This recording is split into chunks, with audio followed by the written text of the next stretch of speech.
Good afternoon, everyone. Welcome to today's session. We're just waiting for a couple more people to join in. So I think in another 2 to 3 minutes time, we will be starting the session.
Good afternoon, everyone. I'm Preetha Tripathi. I'm the Deputy General Manager Trainings here at FICSI. And on behalf of my organization, FICSI, I'm extremely delighted to welcome you all that you find time out to join us today for our introductory session on FSSC 22000. And also, as food technologists, as food safety professionals, this day of 7 June holds immense importance to all of us. This day we sort of reflect on why food safety is so essential to all that we do, and we are contributing to the food industry at large. So, just a little brief about today's session. As you all know, that we will be giving an introductory session on FSSC 22000 of the latest version. So before we move into that, I have a very brief presentation, say not more than 3 minutes, about my organization FICSI, that is, that has organized this session for you all. Post that, I have one of my colleagues, Mr. Ankur. So he will be giving you a brief about the major work that is been given to us as a sector skill council for food industry. So another 3 to 5 minutes with him. Then we will be passing on the session to our trainer. And once she completes her session, we will be opening the deck for question and answers. So if you have any questions, throughout her presentation, if there is anything that you would want to know from her, make sure that you note it down. We have not enabled the chat, option right now, as that will deviate us from the training program and will cause a little bit of disruption. So make sure, that you're noting down all your questions that you want to ask pertaining to the Fssc 22,000 requirement, and we'll be very happy to take those questions toward the end of the session. So without further ado, let me just pull up my presentation for you all. Just give me a second.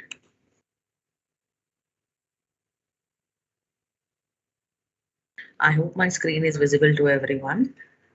So again, welcome everyone. So the Food Industry Capacity and Skill Initiative, which is FICSI, and we are widely known as the Food Processing Sector Skill Council. We are a not-for-profit organization, and we are working to create skilled manpower for food processing industry. So when I talk about skilled manpower, it is providing a ready workforce to the food processing industry at large. And also we take care of providing skill-based trainings to people who want to enter into the food processing industry. And we also have various programs available with us, which we will be talking about later during the day today. That offers opportunity for the working food professionals across different levels in the food industry to upskill their skill sets or their knowledge base and be aware of what is happening in terms of food safety and hygiene across the country and the world. We are promoted by FICCI, that is the Federation of Indian Chambers of Commerce and Industry, and we are supported by the National Skill Development Corporation and Ministry of Food Processing Industry. We are governed by a governing council that has representations from different government organizations and industries. We are currently presided over by Mr. Ashwini Arora, who is the acting president, and he's the chairman and managing director at LT Foods. We also have representations, from very big food industries like MTR, Cargill, Wickfield, Haldirams, Nestle, Patanjali, Britannia, ITC, Desai Foods, Kraft Heinz. Also, the CEO of FSSAI is also a part of our governing council team, and so are representatives from the All India Food Processors Association, CSIR, CFTRI, Ministry of Food Processing Industries, and so on. Also, as we are mandated in propagating skilling in the food sector in a major way, we have MOUs in place that helps us in delivering the task that is mandated upon us by the government. So we have MOUs in place with FSSAI, the Indo-German Chamber of Commerce, our Canadian counterparts in food processing, that is Canada Sector Skill Council for Food Processing Industries, the Indian Institute of Food Processing Technology, IIFPT, CFTRI, the Good Food Institute, GFI, who are the leaders in terms of finding out the alternate proteins or plant-based proteins in the country. We also have our MOU with the Indira Gandhi National Open University, Lady Irwin College, and Toklai, there's a Tea Research Association. So, you've been hearing about the skill council or the sector skill council. So what is it and what are the functions, that are entrusted upon us? So as I mentioned, we are an industry-led body and we are mandated to create skilled manpower for food processing industries. So some of the services, that we provide is development of standards, content and curriculum. And we already have around 59 NSQF aligned qualification packs. My colleague Ankur will be shedding more light onto what these qualification packs are and how and why are they important, for the existing food processing sector, and how they are placed and made in order to support the upcoming areas in the food processing sector. Apart from that, we are also responsible for conducting conducting the assessment and certification of the trained candidates through these skill courses. And we also conduct the training of trainer and training of assessor programs, to keep a good supply of trainers and assessors that are out there in the field and creating the skilled manpower. We also work very closely with the policymakers to strategize different initiatives in skilling. The other resources and services, that is offered by FICSI is the development of qualifications and learning materials, assessment, certification, trainings of trainer and assessor program. We have a job portal. We also do the National Apprenticeship Promotion Scheme, which is of, very, what do you say, which is very important, for all the students who are currently in their final year or the penultimate year of their graduation. So we'll be talking more about it, you can learn more about it if you visit our site. I will be sharing the link, where you can have all this access to information. We are also available on Instagram, Facebook, Twitter, and LinkedIn. Make sure that you follow us there on these pages, because we post very apt and useful content for the food industry, and all the information about any such webinars that we are conducting, our training programs. It is readily available on all our handles. So thanks for listening to me. I will now request Ankur Chauhan to kindly, come and give us a brief about the standards team and the standard part or development work that FICSI is doing before we move on to the session. Thanks. Thank you, madam. Thanks for inviting me. Good afternoon, everyone. First of all, I would like to wish everyone a very happy Food Safety Day, and thank you for taking time and from your busy schedule and joining this introductory session on FSSC 22000. World Health Organization (WHO) already announced the theme for this day way back in March in this year, which is safer food and better health. World Food Safety Day was first celebrated. This particular day was first celebrated in 2018, and the intent to celebrate this day is to promote awareness and encourage adequate steps to prevent and to detect and to manage the foodborne risk or the foodborne illness basically caused by the consumption of defective food products. As the theme was announced by WHO, that is safer food and better health, WHO also launched a campaign regarding this to inspire participation globally. And World Food Safety Day strives to reform food safety systems in order to provide better health with safe food and prevent foodborne infection in long run. This day also presents an opportunity for us to ensure that the safety of the food that we eat should be, optimum, and we also ensure that it should reduce the global burden of foodborne illnesses. So when food is safe, it provides basically food security and food quality in a more possible way for everyone and everywhere. If it is not safe, then it is not food. So to take it forward, allow me to share my screen. I'll take you through a small presentation. This presentation basically covers the overview of food processing sector and the opportunities in various subsectors.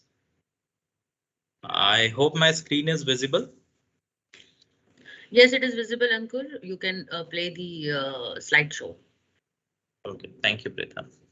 So, as I believe that most of the people are already from the food background, so you must know the various facts. Food is an essential factor and a strong backbone of economic growth of any country. And India is the second largest producer of processed food product. The food processing sector in India is growing at a common annual growth rate of 11.62% currently. The Indian market the Indian food processing industry accounts for 32% of the country's total food market, one of the largest, and that makes it the one of the largest industry in India, and it ranks fifth in terms of production, consumption, export, and expected growth. If you see a line chart below, the employees in the registered food processing sector grew from 16 lakhs to 19 lakhs from 2010 to 2018, as shown below, and it is further expected to grow by 32 lakhs by 2030. That means there is a huge employment and growth opportunity for everyone to tap in. If we see the opportunities in food processing sector, it is estimated that the food processing sector will generate 13 lakhs jobs from financial year 20 to 2030. On y-axis, you can see the various subsectors in the food processing sector, starting from milling with the highest growth opportunity, following dairy products, and the second largest sector expected to grow in the next 7 to 8 years, and so on. The values against yellow color represents the number of current employments in the respective subsector, and the values representing red color show the expected number of employment till 2030 in individual subsectors. So you can see the growth of employment is directly proportional to the production capacity with an increase in food safety and demand. As an introduction of FICSI was already given by my colleague, Madam Preetha Tripathi, so I will not go into many details. But yes, here in FICSI, we design qualification packs based on various job roles, which are also known as qualification files. These qualification files are created on the basis of demands generated from the industry or by the skill gap analysis study, which is being done from time to time in the food processing sector. So once we identify that, yes, there is a demand in food processing sector for this particular skill, we create a qualification pack based on that. And a qualification file basically if I talk about what is qualification, what it covers, so a qualification file is basically comprised of skills, performance criteria, and knowledge and understanding required by a person to perform a job. For example, if I am a food safety team leader, then what skill should I have with appropriate knowledge and understanding of food safety that help me to perform well in my job of food safety team leader in any industry? That every component, that everything is contained within a qualification. So once a qualification is developed by us, we create a model curriculum. Model curriculum contains nothing but the key learning objectives. What should be the theory? What should be the practical a person should know? So on the basis of that model curriculum, on the basis of that key learning objectives, we create a participant handbook that is referred by a trainee and a facilitator guide that is referred by a trainer. And we execute the training program for all of these qualification in Pan India. So FICSI currently has 59 qualification under following subsectors. If you see in bread and bakery subsector, we have 5 qualification. In dairy subsector, we have 6 qualification. In fruit and vegetables, we have 10 qualification. For example, we have fruit pulp processing technician, jam jelly, ketchup processing technician, pickle making technician. We have some qualifications on food preservations, food drying and dehydration techniques. We also have some qualifications in food grain milling sectors. We have 1 qualification in fish and seafood processing technician on packaged food such as the traditional snack and savories, the chocolates, the spices. We have 5 qualifications, and multi-sectorials, we have 25 qualifications, which are, can be eligible for any subsector. If a candidate can do training in multi-sectorally, he will be eligible to get employment in any of the other 6 subsectors. So FICSI basically, yeah. So FICSI basically develop these qualifications with the concept of embedded food safety, food quality, hygiene, and sanitation. Because if we see the food safety, food quality, or the sanitation and hygiene, this is a generic component that is mandatory for every employee in the food processing industry. Every employee should be aware of the policies, guidelines, or standards of food safety to be followed in any food industry. So to make everyone aware of food safety, we have already embedded this session of food safety in all of these qualifications. And this particular component may vary in duration from 30 hours to 60 hours. So FICSI is creating these qualification in various subsector of food processing and facilitates training on these qualifications by providing the framework, learning resources, assessments to the candidates, and the certifications. If anyone wants to get enrolled for any of these 59 qualifications, then he or she may get the detailed information from the website URL given below. That is www.ficsi.in resources/standards. The FICSI also provide online courses through a self-paced mode on basic and advanced food safety, where the candidate can log in and enroll for any course by just paying a user license fee of 70 rupees. These courses are basically built on the framework of food safety supervisor courses that were developed by the Fssc, but these all are in self-paced mode. The URL of that e-learning zone is also given below. You can visit and create your account on the e-learning zone where you can access all these courses. So that's all from my side. So at the end, I would just like to say that let's join our hands together to implement food safety and better health throughout the nation for the development and growth of food processing sector. So thank you, everyone. Thank you, Ankur, for letting us all know.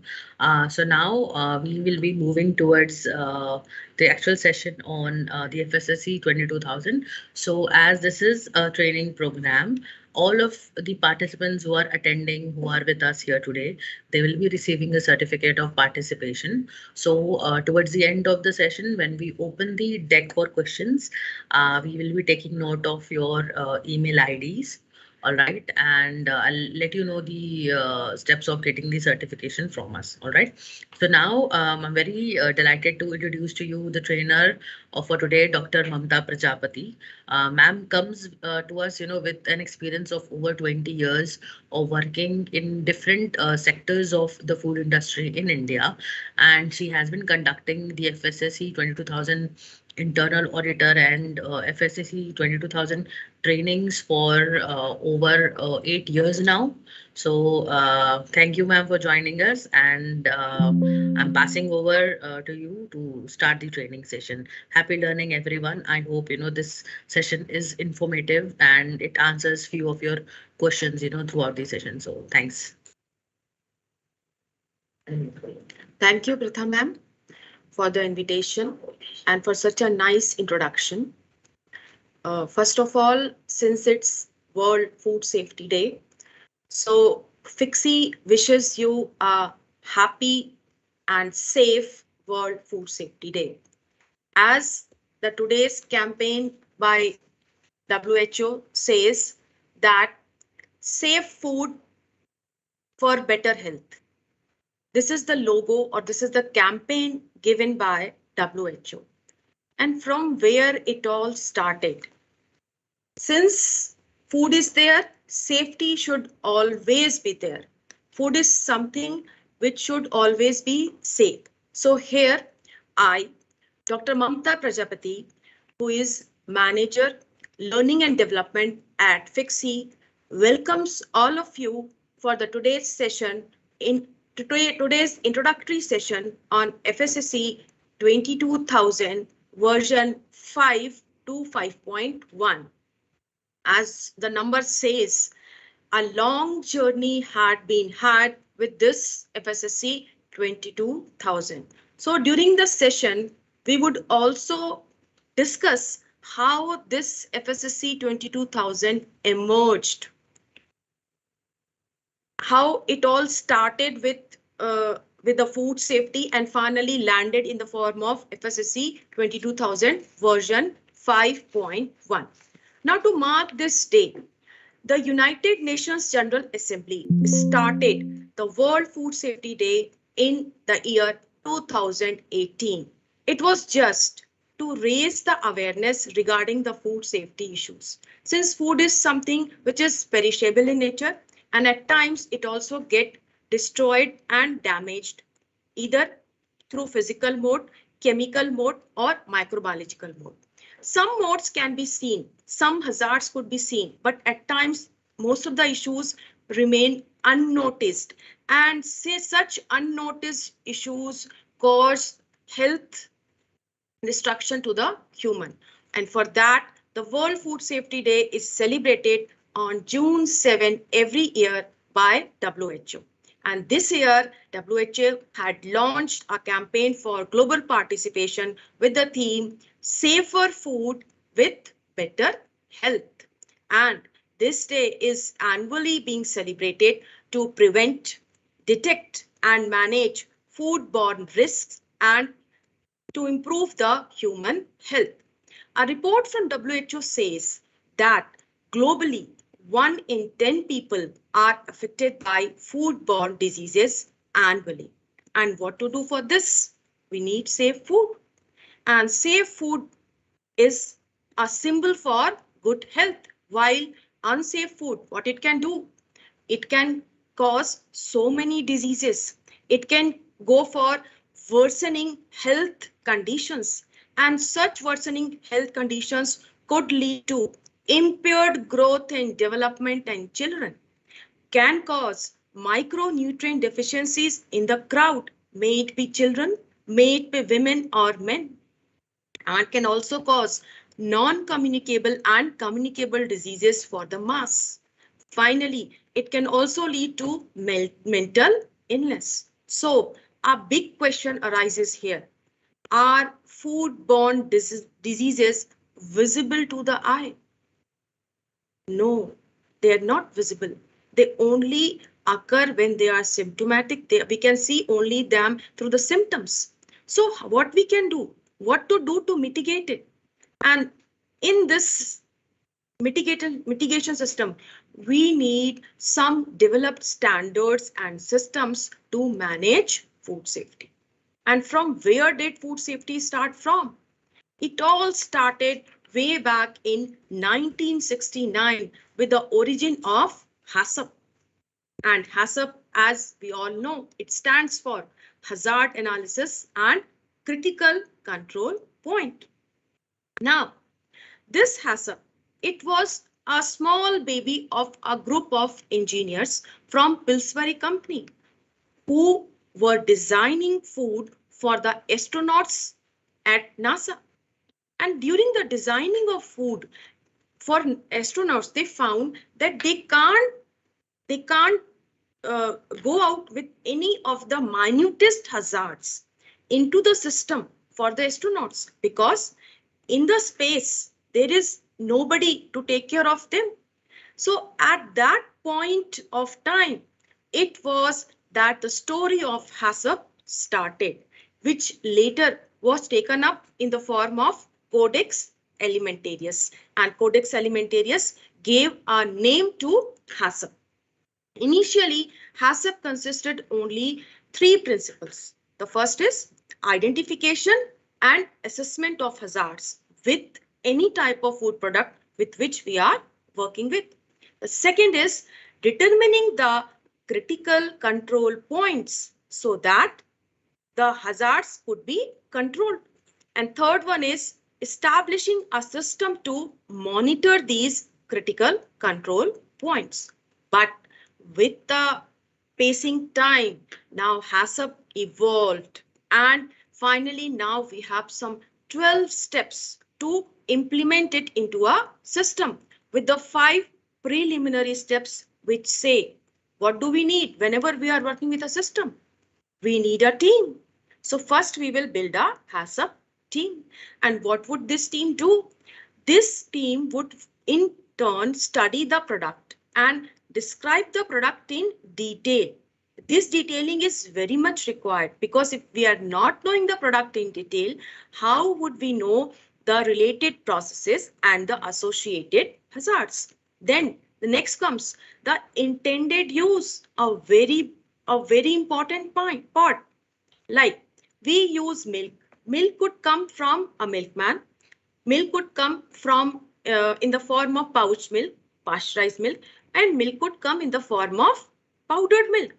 The intended use for three are different. The shelf life are different. The hazards associated are different. So the intended use plays a very big role when we are working with Hassab. The next point comes is, what is the process flow? So the process flow is studied in the form of process flow diagram. And then comes this diagram should be confirmed with the on-site or with the industrial working. So go to the shop floor, study the flow diagram and then confirm it or finalize it. But now you have a confirmed flow diagram with you. Then starts the next 7 principles of Hassab with the hazard analysis. Since you have a complete flow chart with you, what would happen? You would have a good hazard analysis with you. Just a minute. I'm so sorry, I didn't open up my slides.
I'm really very sorry that I started without showing my PPT, but now you can see, I think the slides are visible to you.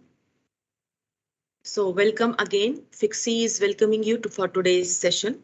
And today the topic is Introduction to Fssc 22000 version 5 to 5.1 with the World Food Safety Day theme, Safer Food, Better Health. And we were discussing the food safety history. And this history is directly related to the origin of Hassab. This Hassab, which was built up by a set of some engineers of Pillsbury who developed a safe food for the astronauts at NASA. And currently we were discussing the 12 principles of Hassab, starting with the formation of Hassab team, describing the product, identifying the intended use, constructing a proper flow diagram, and finally confirming the same flow diagram with the shop floor working. That is very, very important, because if you are not confirming the flow diagram with the working process, then you might leave some step unnoticed. And this unnoticed step, what would it do? It can bear some type of hazard. And if this hazard enters your process, how could your food be safe? So that's why confirming the flow chart at the shop floor is very, very important. Now, with this, moving onwards to the 7 rest principles of Hassab. which starts with the hazard analysis. With the complete flow chart, now what you will do, you would study each and every step, and this each and every step bears some type of hazards. The hazards might be physical in nature, chemical in nature, microbiological in nature. And all these hazards are studied, it is analyzed, it is assessed, how many hazards are existing in your system. And with that, what you will do, you will make some control points to control these hazards. And any of those control points which are critical for the process or which control the safety of the process by preventing or reducing or eliminating the hazard to a safer level, they are known as the critical control points. Once you have set the critical control points, what would you do next?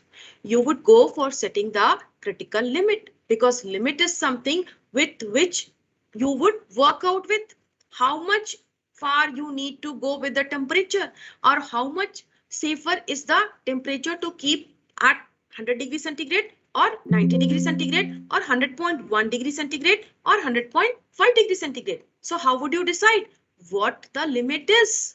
Simply, if you are talking about the refrigerator, it also has a limit. The temperature should never go beyond 10 degrees centigrade. If it goes beyond 10 degrees centigrade, what would happen? The food which is kept inside the refrigerator, it would be destroyed by the higher temperature. The microorganisms will become active, and finally the purpose of refrigerator is not served. So what to do at this point? We need to set a limit. So a limit is set for each and every critical control point. Once we have set the limit, now there should be a measuring device and there should be monitoring activity, so that the system never goes out of the limit. Once you had given the monitoring device, there might be deviation, there might be the system can move beyond the limit. At that point, you need to go for the corrective action, and this corrective action should be done immediately so that the system gains its effectiveness. It might be through rework, it might be through discarding. Any of the activity could be followed. Now we are doing so many activities. We need to verify these activities. Are these activities going in the standard manner or not? So verification of each activity is very, very important in Hassab. Then comes, we are doing so many activities. We had done hazard analysis. We had selected the control points, selected the CCPs, their limits, the corrective action. All these needs to be recorded and documented. A system should create a library for each of these studies which they have done for any of the products. Why? Such libraries, they act as a source of information, one, plus they act as a source of information at the time of any situation in which we have a deviation in the process, or it could just be a old history of our project. So that's why we need to keep such activities recorded and documented into our system. So this was Hassab. Now what happened with Hassab, that we needed to switch over to ISO 22000.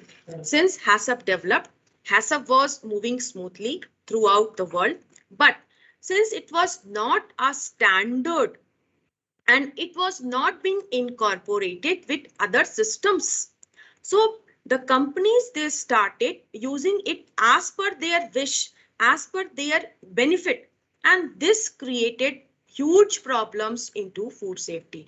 It was not, Hassab was not able to cover from farm to fork, or from the starting point till the end point when the consumer was going to use it. So then came a new system into the environment, and it was known as ISO 22000. And this ISO 22000, how did it come?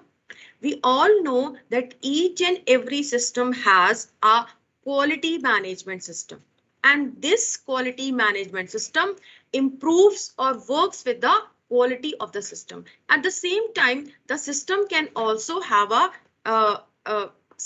health or safety system with it. So this might also be required for the safety of the people who are working with, or it might also have a environmental management system. This is also important because food is something which is sustainable. Environment should also be involved with this. So now came the origin of ISO 22000 along with the ISO 9001 principles. All of them are now incorporated into this ISO 22000. So this was the reason why ISO 22000 emerged. And this ISO 22000, it is a globally accepted international standards, and it specifies the requirements of all the food safety management systems. With time, the origin came in 2005, and it was involved in whole of the food chain. And what are the important points of this ISO 22000? The important points that it was working very smoothly with the activity of interactive communication. And this interactive communication, it might be internal and it might be external. Hassab was most of it internal. Now comes ISO 22000, which is also allowing the activity of external communication. And this external communication might be with an expert of the food industry, or might be with an expert of the process. It might be with our vendor or with our supplier. So communication is must and are identified and adequately controlled at each step within the food chain. So basically, both upstream and downstream communication was possible with ISO 22000. Then the other element of ISO 22000 is the management system. It can be applied independently with any other management system standards. It can be aligned with any other management system requirements. So this is a boon. Along with the ISO 22000, one can also work with other systems like the QMS, quality management system, like the environmental management system. So this was again a benefit of ISO 22000. Now then comes the third. Now it incorporates food safety with Hassab, and Hassab not alone, Hassab along with the PRPs with some of the prerequisites which were required. So ISO 22000 was covering now the three principles. One was the communication, second was the management system, and third was the Hassab principles. All three were incorporated. What was missing in Hassab? Communication was missing in Hassab, management system was missing in Hassab. So this gave an alignment to the ISO 22000. Now, what does a food safety management system do?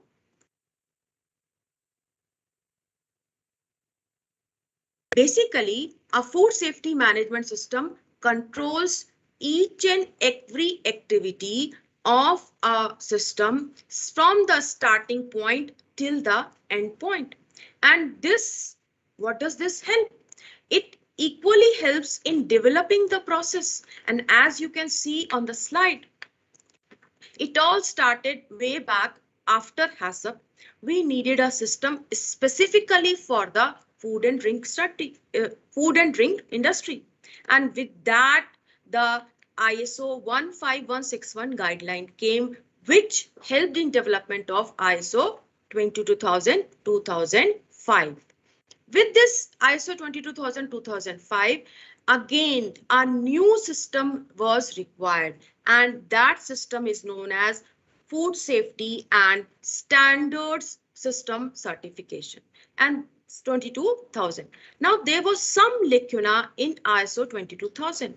It was not working on the selected PRPs which were required for each and every activity in the food safety management system.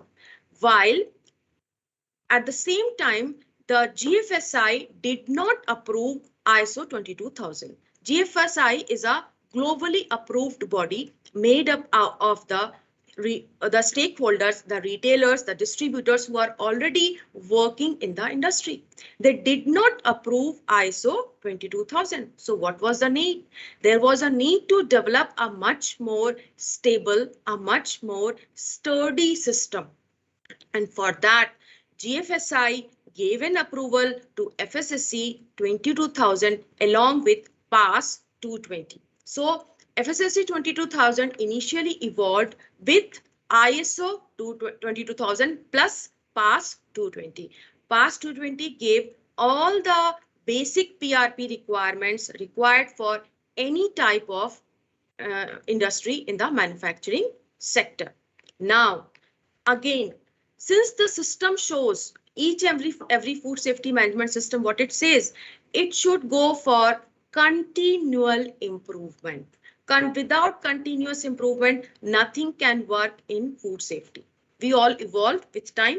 We all change our dressing sense. We all change our food sense. In the same way, the food safety management system also requires evolvement and also requires continuous improvement. So this improvement was again shown by converting ISO 22000 2005 to ISO 22000 2018. Now, the 2005 version was improved to form the 2018 version, and this 2018 version was finally incorporated into the FSSC 22000.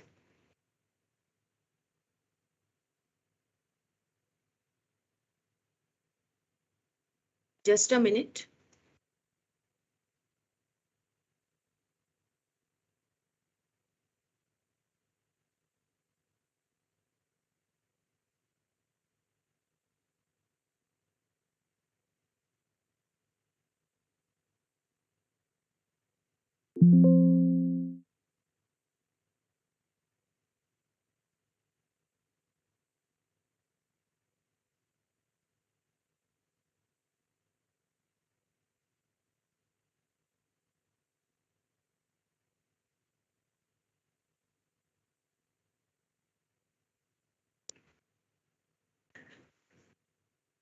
The ISO 22000 2005 now evolved into ISO 22000 2018, and this 2018 says what it says, that it has some basic differences, some basic changes in its nature. But before that, the upcoming slide says the benefits of GFSI or the benefits of FSSC 22000. What it says, that ISO 22000 is certifiable, but it was not approved by GFSI, that is Global Food Safety Initiative. So for that, Global Food Safety Initiative finally, which is a body, but it is not a standard, it acknowledged ISO 22000 along with the PAS 220, giving its way to FSSC 22000. So as you can see in the slide, ISO 22000 and FSSC 22000 both are certifiable, but ISO 22000 is not acknowledged by GFSI, but FSSC is acknowledged by GFSI. Plus, ISO 22000 is a bit more restrictive in its specific nature, while FSSC contributes a more wider arena.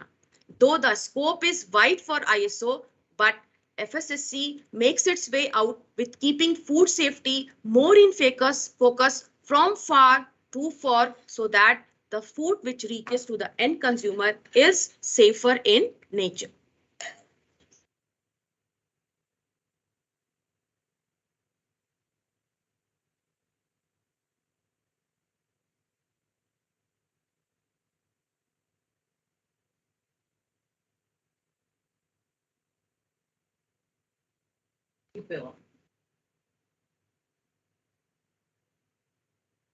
So now, as you can see in the slide, there are some changes which occurred from ISO 22000-2005 to 22000-2018. First is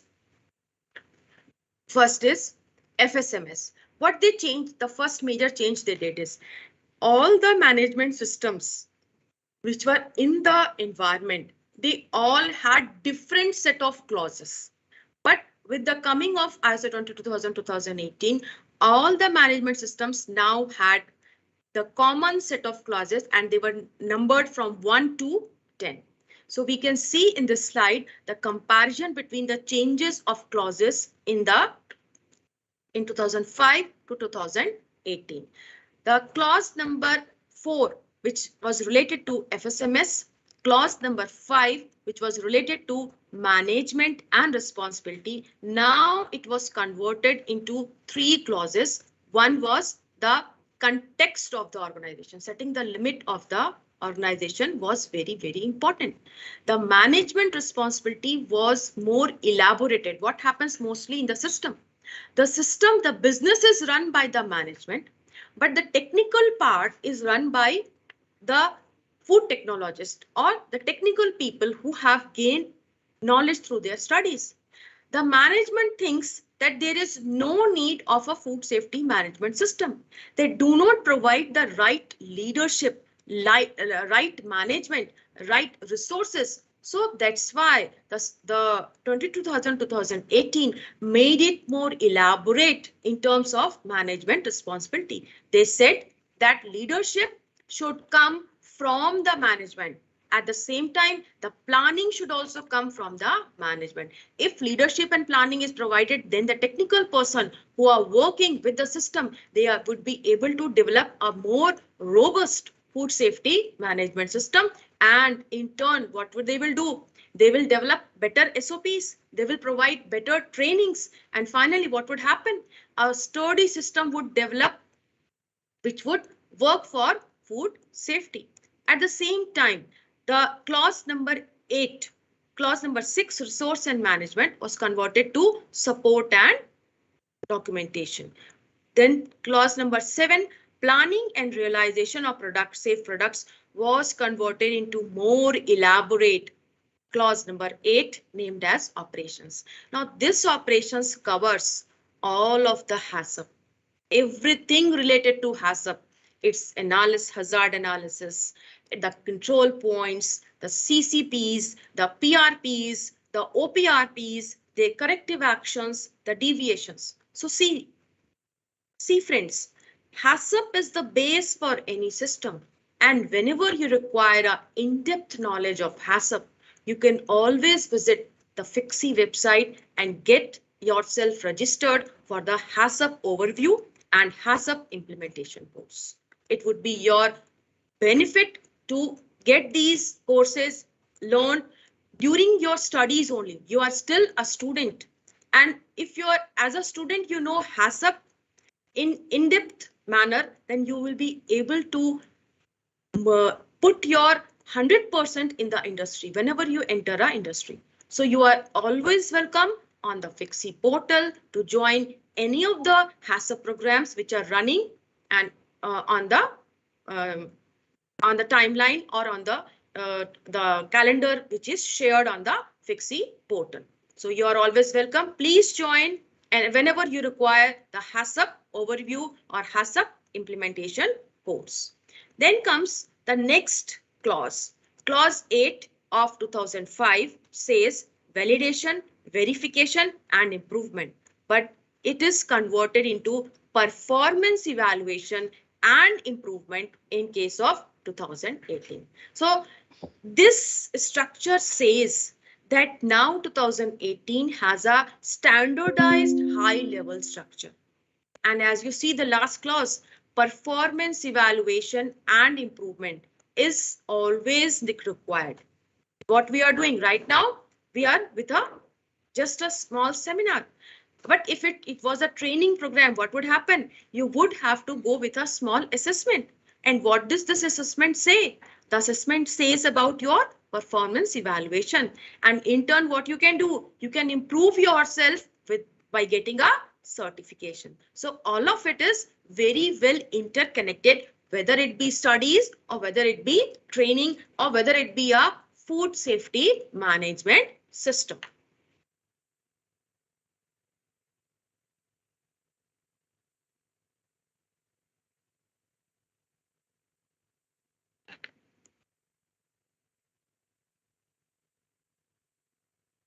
Okay. One more very important part of this ISO 22000-2018 is we all know that I just missed one point. Hassab was based on hazard analysis.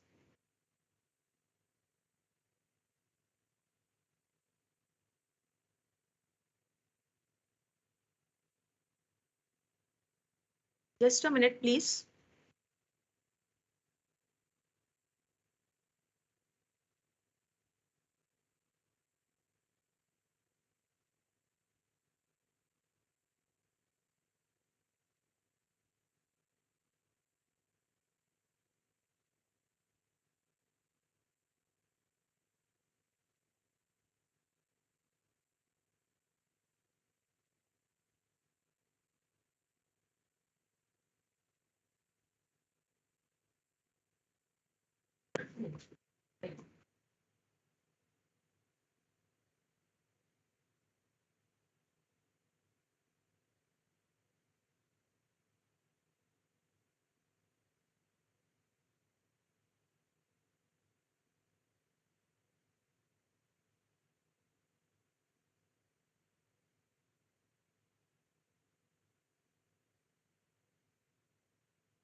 Welcome friends again.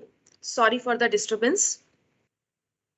We were discussing the characteristics of ISO 22000-2018 food safety management system. We all know that a food safety management system is based on PDCA cycle, and this PDCA stands for plan, do, check, and then act. So in this system now, we have two PDCA cycles incorporated into each other. So this is of utmost importance. As you can see on the slide, clause number 4, context of the organization, leadership, planning, and support. They all come under the plan part. Then comes do, which controls the operation part, clause number 8. Then comes check, the performance evaluation part. Then comes act, the improvement part. Apart from this, the whole PRP system, which is being incorporated by the operations clause also follows the PDCA cycle. How come? You can see on the slide. The all PRPs are taken from built into the system. The traceability system is designated. Emergency preparedness program is being developed as a part of planning. Then comes, as a part of planning only, hazard analysis is done. Control measures are taken, which are being validated so that we have a proper Hassab plan, or we have a proper OPRP plan. Then finally, the verification planning is done. This was all the plan part under the clause 8. Then comes the implementation of the plan by controlling and monitoring all the measurable activities. Then comes the check part. We verify what activities we have measured. Are they working properly or not? Suppose we are working with a temperature check. Is the thermometer working in the verified manner or not? Or suppose the thermometer is giving the temperature of 100 degrees centigrade, but actually it is showing only 98.5 degree. How to check it? So there should be a verification of the thermometer. Is the thermometer working properly or not? And based on these verification activities, analysis of whole system is done, and then again action is taken. How to upgrade the system, how to boost up the system to get the most out of it, or how to get all the hazards which are into the process being controlled to the 110% manner. So in this manner, what we did, we strengthened the PRPs, we controlled the hazards, and finally we got the safer product. And this is called dual PDCA cycle, which is being introduced into the 2018 system.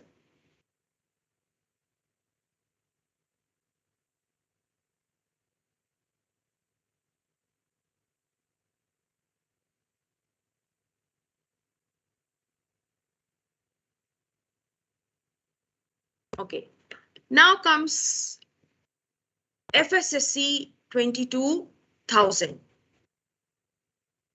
We studied Hassab. We studied ISO 22,000-2005. We studied Fssc 22,000. And in between, we saw that while ISO 22,000 was incorporated into Fssc, it upgraded itself to 22,000-2018.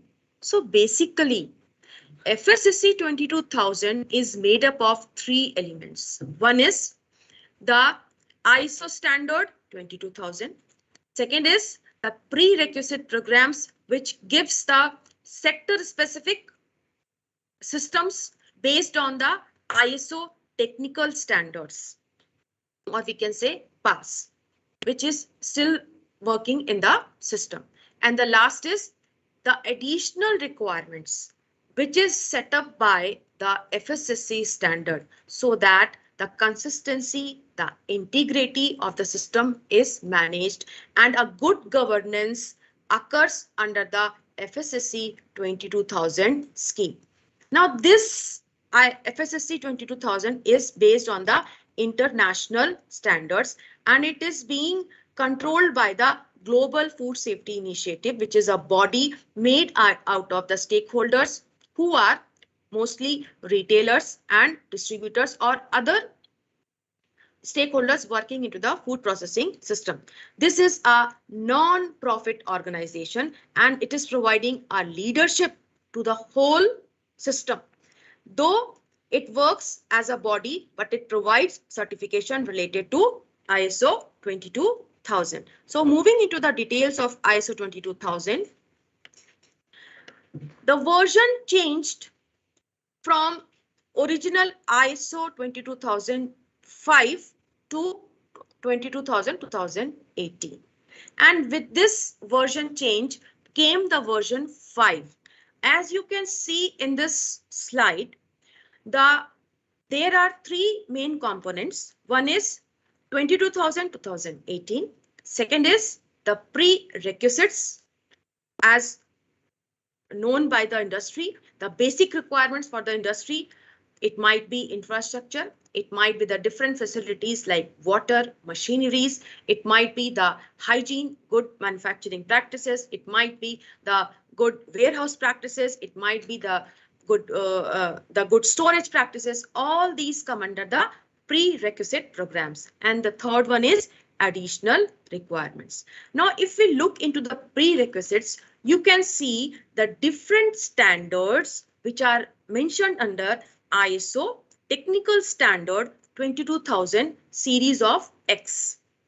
Now this series X, 1 stands for food manufacturing, the part 2 stands for catering, the part 3 stands for farming, the part 4 stands for food packaging manufacturing, part 5 stands for transport and storage, and the part 6 stands for feed and animal food production. So see, each and every part of the food supply chain, it is, or the food processing chain, it is having its own technical standard. So this is the beauty of FSSC 22000, along with the 9 additional requirements which are being required by every food safety management systems, like management of services. In services, what we do?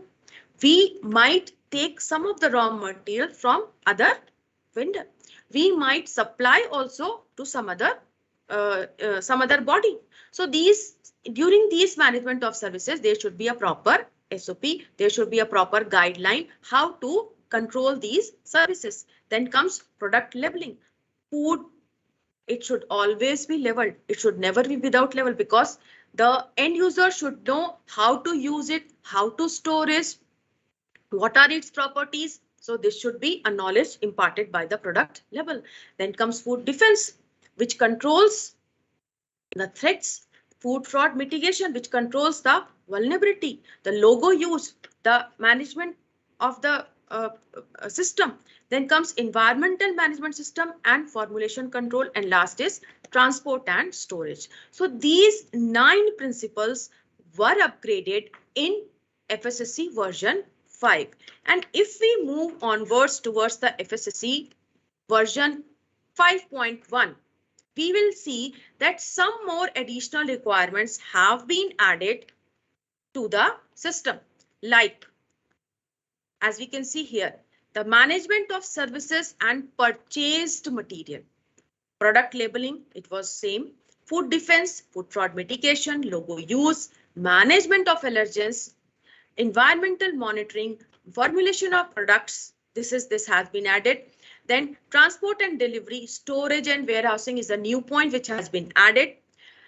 Hazard control and measurement of for preventing cross contamination has been added. This is new one. Then PRP verification. Up till we were not doing the PRP verification, but now we are doing PRP verification. Then product development. New product always comes. So with new product, new systems need to be developed regarding ingredient, regarding machinery, regarding training, regarding resources. So this is the basic requirement. Then health status. This comes at a time where animal food has also been incorporated into the food chain, and the health status of the person who is working with food is very, very mandatory. The last is requirement for organizations with multi-site verification.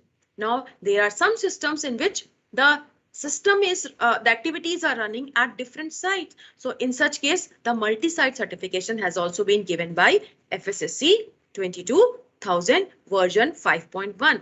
Now, you can see numerous different categories here, like food chain categories C, E, F1, G, I or K. So I'm giving the details from this slide. You can see in this slide the different categories and technical PRPs mentioned in the form of ISO technical standards.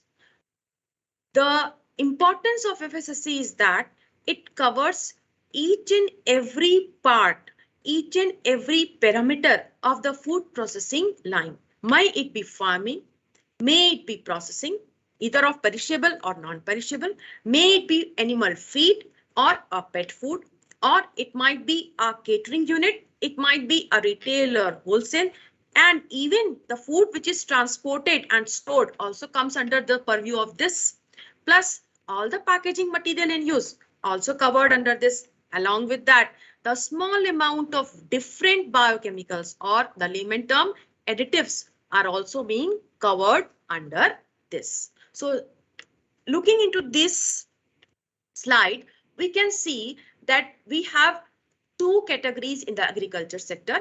A1, which deals with the farming of animals for meat, milk, eggs or honey. A2, which deals with the farming of fish and seafood, and it is covered by the ISO technical standard 22002 part 3. Then comes the category C, which deals with the processing of perishable animal products, perishable plant products, and processing of perishable animal and plant products, which are means ready to eat, or they can be it could be an intermixed type of product, and these are controlled by ISO technical standard 22002 part 1. Then comes the category D1, or the category D, which deals with the production of feed, production of pet food, and pet food deals only with dog and cats, and the other pets are covered by D2B category. So D2A category covers the pet food, and D2B category covers the pet food for other animals. Then comes the category E, and this E1 deals with the catering and is covered by ISO technical standard 22002 part 2.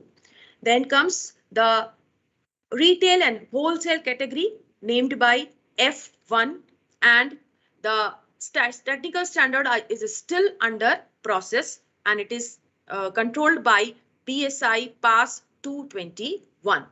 PAS was earlier incorporated when it was Fssc 22000 with version 2005.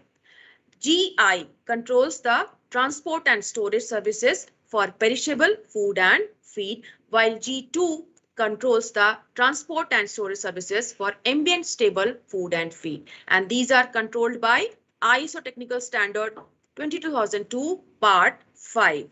The I category deals with the food packaging and packaging material, and it deals with the ISO technical standard 22000 part 4. And the last one, the category K, which deals with the different type of additives. They might be small, they might be in larger quantities, they might be ingredients, they might be preservatives, they might be food aids. All these are controlled by ISO technical standard 22002 part 1. So this was a detailed version of all the categories and the different technical standards which are controlling these categories. Now moving onwards towards the additional requirements. Now here we have earlier seen that the additional requirements were only referring to management of services, but here it comes management of services and purchased material. Now what does this stand for? And whenever we are purchasing a material, a SOP should be needed first thing. But is this SOP validated? How can we validate a SOP? We need to take a certificate of analysis from the supplier. And what does this certificate of analysis come from? It might be from an internal laboratory or it might be from an external laboratory. But both the laboratories should be NABL accredited, because the tests which are being done, are they validated or not? We don't know. So that's why both these laboratories need to be validated by a NABL certification. So this is the thing which the first clause, that is management of services and purchase material, says. Along with this, there should be a documented procedure for procurement in case of emergency situation. See, one thing which I left out is that FSSC 22000 version 5 came in November 2020, just before the onset of our COVID era. They told us that we should have an emergency plan for procurement. See how it fits into the situation. So each and every system should have an emergency procurement plan in different situations. Along with that, any non-veg material, it might be fish, it might be other animals, they should be tested for prohibited substances like the veterinary medicines, like the heavy metals, and in case of plants also we could cover the pesticides. Now why do we need to work out with this veterinary medicines or with the any medicinal residues? This has been creating a antimicrobial resistance in humans. And what does this antimicrobial resistance stand for? Whenever we are consuming such type of food which is continuously loaded with such type of prohibited material like the antibiotics or other medicinal residues, what happens? Our body gets used to for these compounds, and when actually we are in requirement of these medicines won't work out. Antibiotics are a set of medicines which work out with specific set of microorganisms. If our body is used with such type of chemicals, we will not show response to these antibiotics when we are actually needing it. So this is which should be incorporated into the food safety management systems.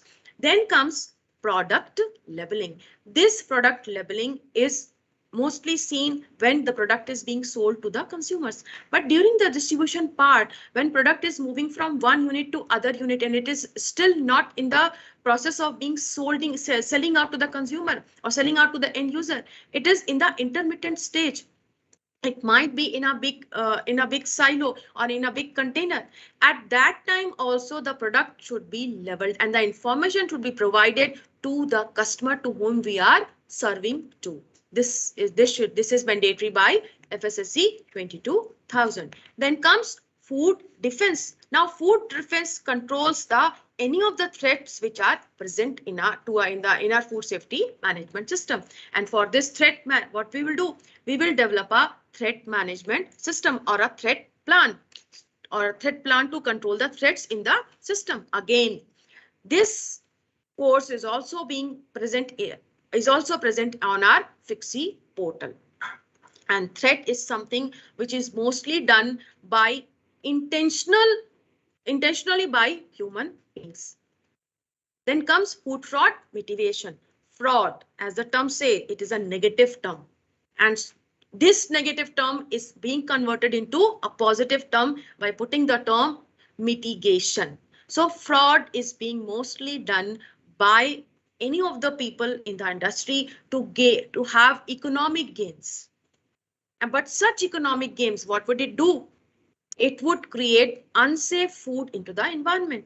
So for that also the vulnerability assessment needs to be done, and a vulnerability plan or a food fraud mitigation plan needs to be developed for the food safety management system so that our system is safe. Again, FICSI is giving a session for food fraud mitigation also. You are always welcome to join this class also.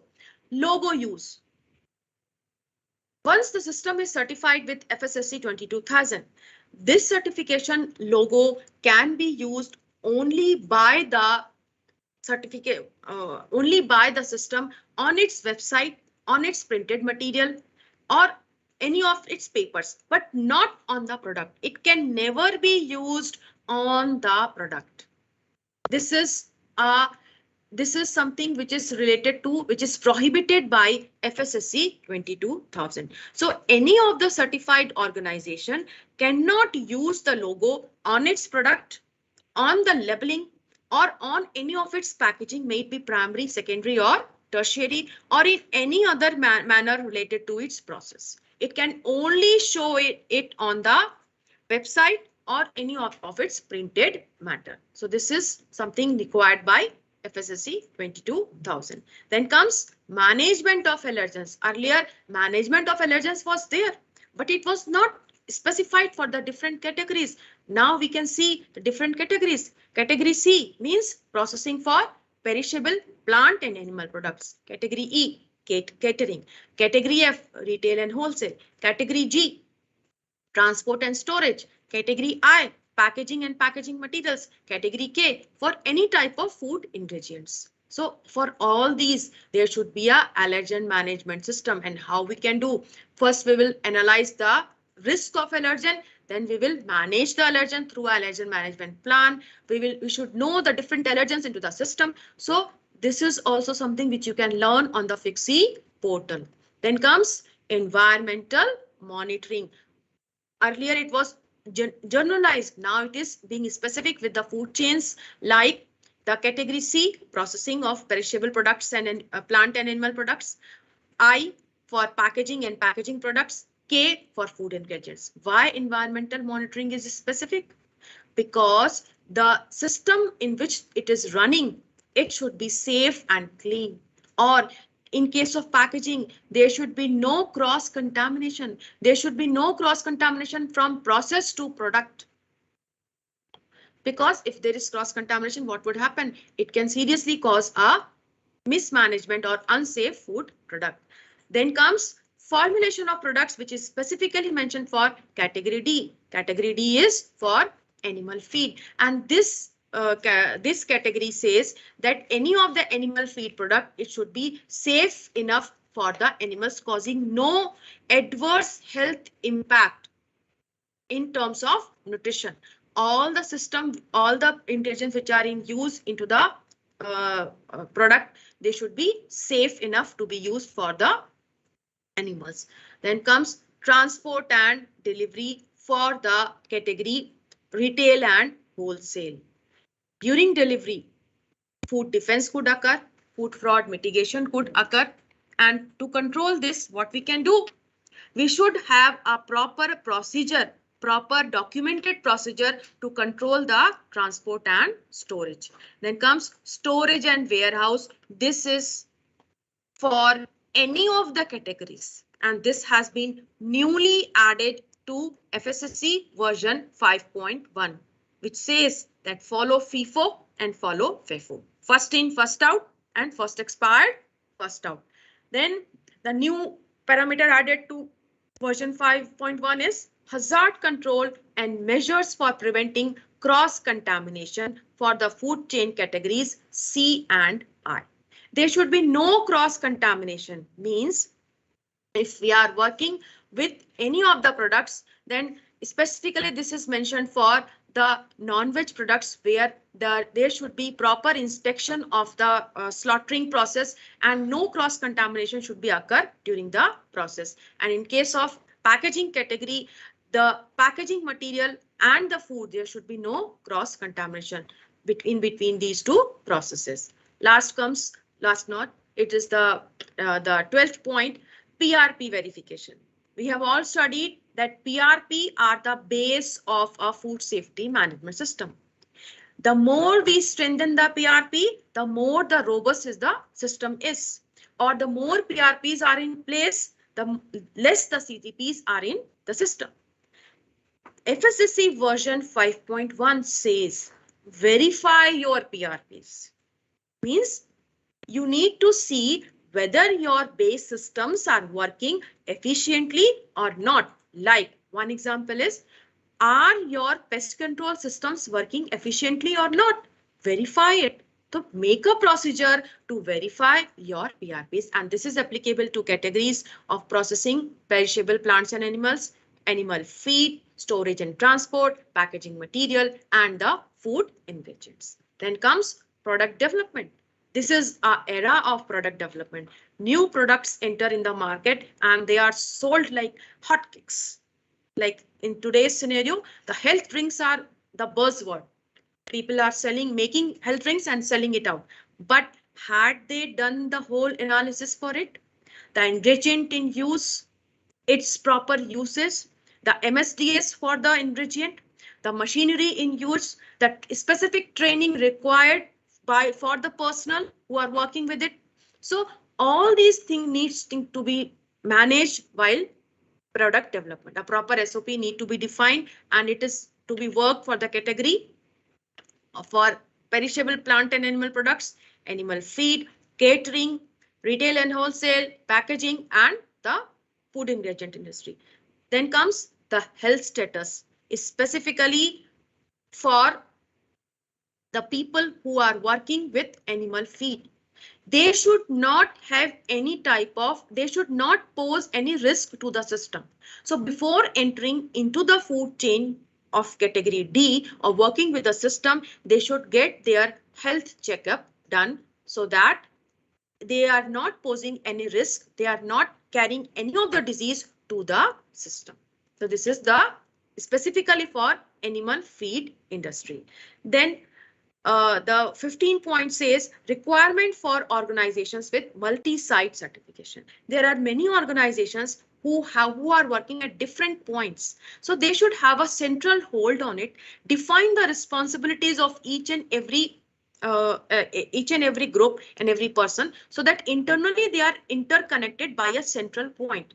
And like our human body is controlled by our brain, in the same way such a system should be controlled by a central body through the way of internal audits. And these internal audits should be interconnected and should be done independently of the person who is owning the process. The person who is owning the process should not conduct the audit. So these were some of the additional requirements which are required in version 5.1. This was something which I can or FICSI can give you in detail if you join the full day course for FSSC 22000 version 5.1. So thank you, and we are open for the questions, and anytime you can join FICSI for any of the courses we had discussed.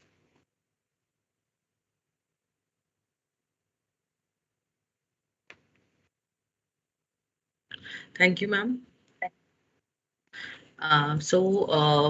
We will be opening the deck for question and answers. Kamal, if you can, please. Yeah. We can close the presentation, just end the presentation.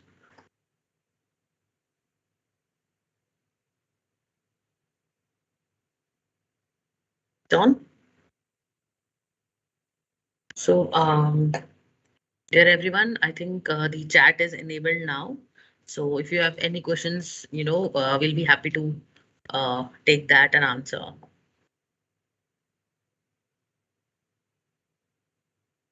Also, I would request each and every one of you to please leave your email IDs in the chat box, as we will be sharing the feedback link.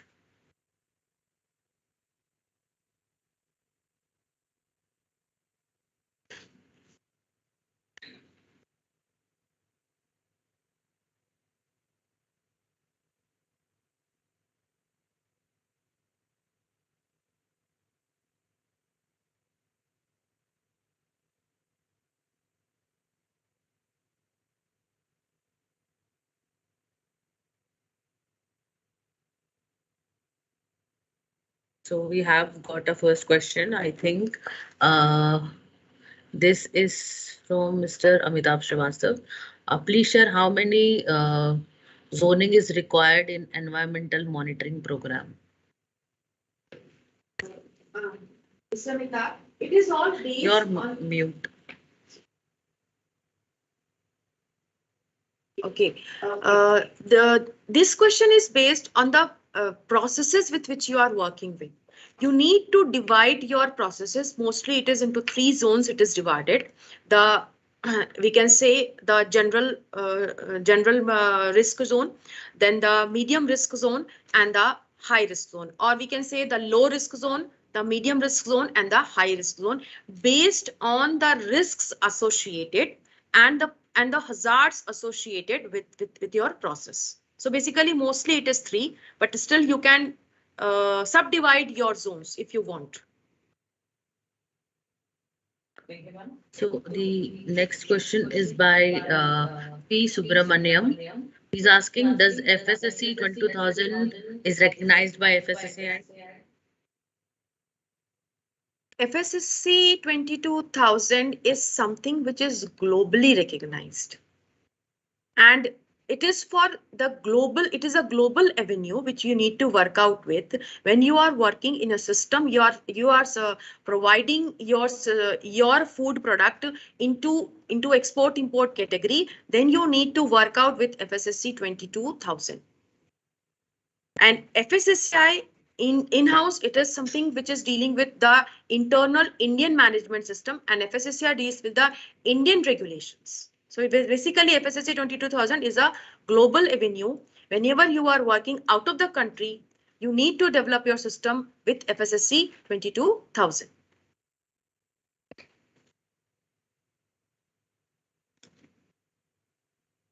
Okay, so we have one question from just one. Ma'am, if you can mute yourself. So we have one question from our YouTube live feed. There is Shubhashri, no, not Shubhashri. Shrithu Reddy. So Shrithu, you can join the training session. Kindly, help us with your email ID in the comment section. So we'll be getting back to you with the program details. Okay.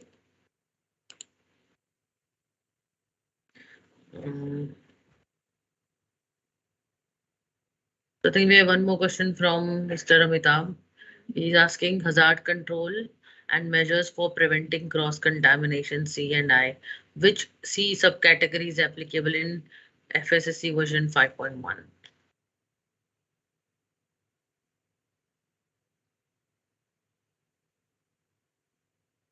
Since Mr. Mehtab, it's a good question. Since C is the whole category, it is covering all the three categories. Means processing of perishable animal foods, processing of perishable plant foods, as well as processing of mixed foods, ready to eat foods, which are based on plant as well as animal foods. So all the three categories are covered under this.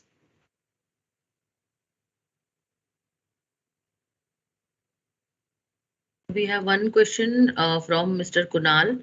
He's asking many products have mention of FSSC 22000 certified on product package. Is that allowed?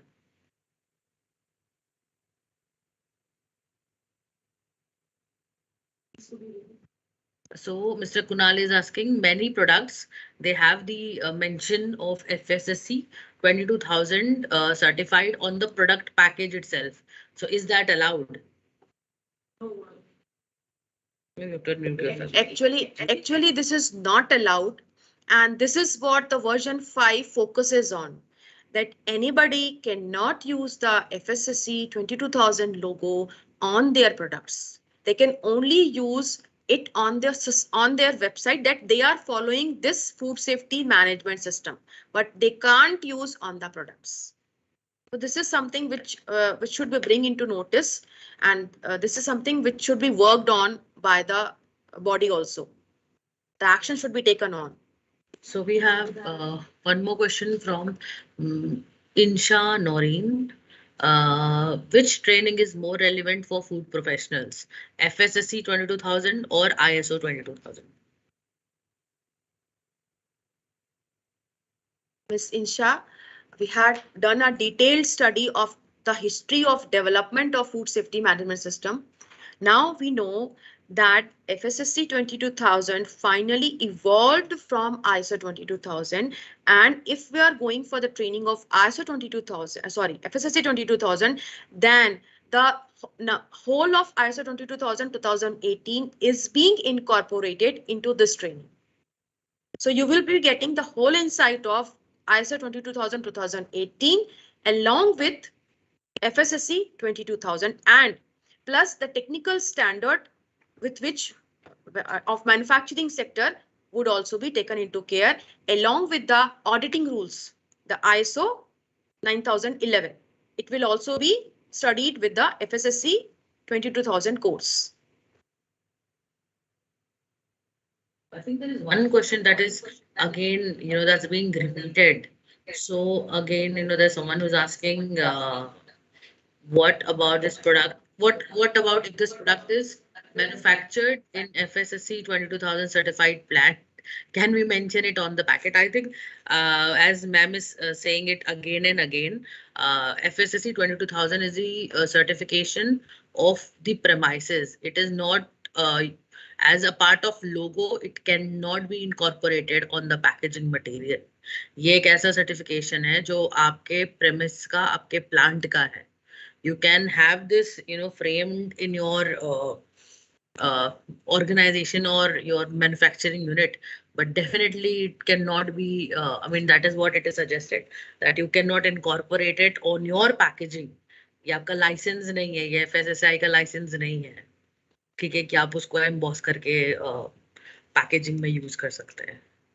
So there is another question from T. Chandra Mohan. He's asking, please suggest the program suitable for BSc, H and HA final year students to get absorbed by cruise liners being a mandate. So BSH, is it home sciences? Yes. What is A? Home science and I think hospitality. Hospitality. See, this one, I think I can take up this question. So, if you are planning to get absorbed by the cruise liners, a basic understanding of food safety and hygiene is essential. So, for this course also, like for FSSC 22,000 that we were talking about today, this course will add value to your resume or to your knowledge base only if you have worked in the industry for some time. As a fresher who has never worked in the industry, we recommend that you go through the FOSTAC courses and you take up the HACCP overview course to get an understanding and idea about what are the hands-on thing that would be required for you to become industry ready. FSSC 22,000 course, be it the lead auditor course or the internal auditor course or any other allergen management or food defense course, until and unless you have some exposure of working in the food processing industry, you will not, you will not be in a position to grasp, the minute details or the finer things about what the program consists of. Okay, so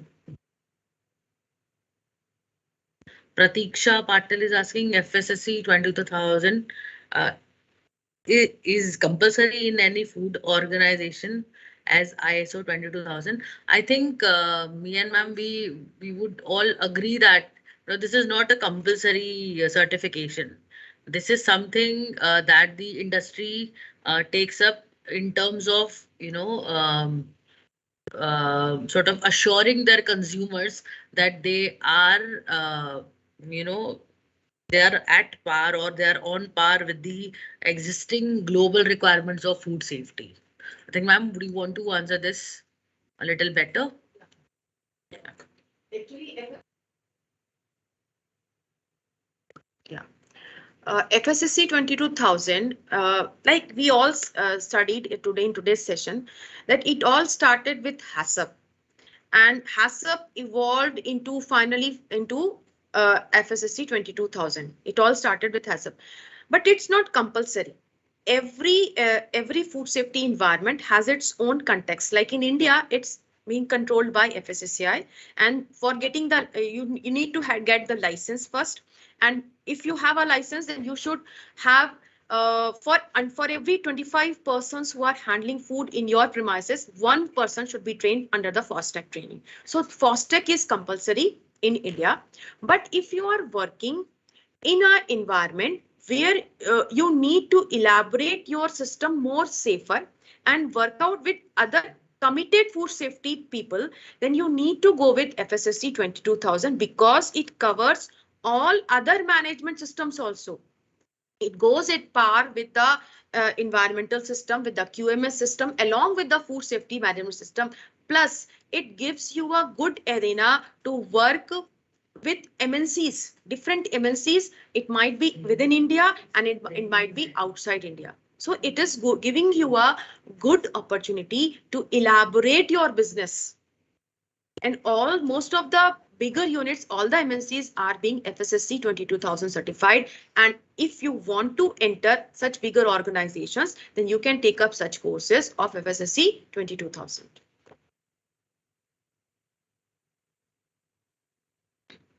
Okay, I think that is all the questions that we have. Chandra, I think T. Chandra Mohan, I'll be getting back to you in terms of, the courses that are suitable. And as we have already mentioned that, as part of our mandate in FICSI, we are created by the, National Skill Development Corporation and FICCI and also Ministry of Food Processing Industries. It is mandated upon us as an organization to keep on providing skilled manpower to the food processing industry. And also, there is one other aspect that I think I have not mentioned it when we were doing an introduction to FICSI's scope of work. We also provide the qualification packs to the BVOC students. And if there are students here in this session today, you would be aware that as per the new education policy, uh, taking up skill-based courses is something that is on offer, and it will give you added credits in your courses. So, if you have any queries regarding any of the training programs that you can see on our FICSI portal, I would request Kamal to please share a link of our FICSI portal in the chat box, where they can see the online training programs and also a list of all the trainings that we are doing.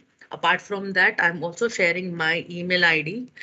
If you have any specific queries with regards to any of the training program, or if you want to get, assessed or identify the training, that will be beneficial for you, do get in touch with us, and we would be happy to help you out in aligning with the proper course that will help you in upgrading your skills as a food safety professional. So I think that's all I have to say. I'll just quickly have a look at the YouTube session where we have questions. Mr. Anand Sarode is asking, what does FSSAI do, whether dairy, food, or pharmaceutical industry? Anandji, FSSAI is the food regulatory body of the country.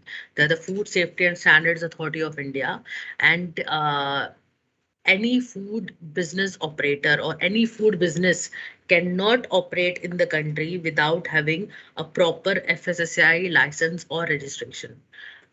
It is, if I have to compare it, the way you cannot drive a vehicle without a proper license, similarly, you cannot run a food business if you are not licensed by FSSAI.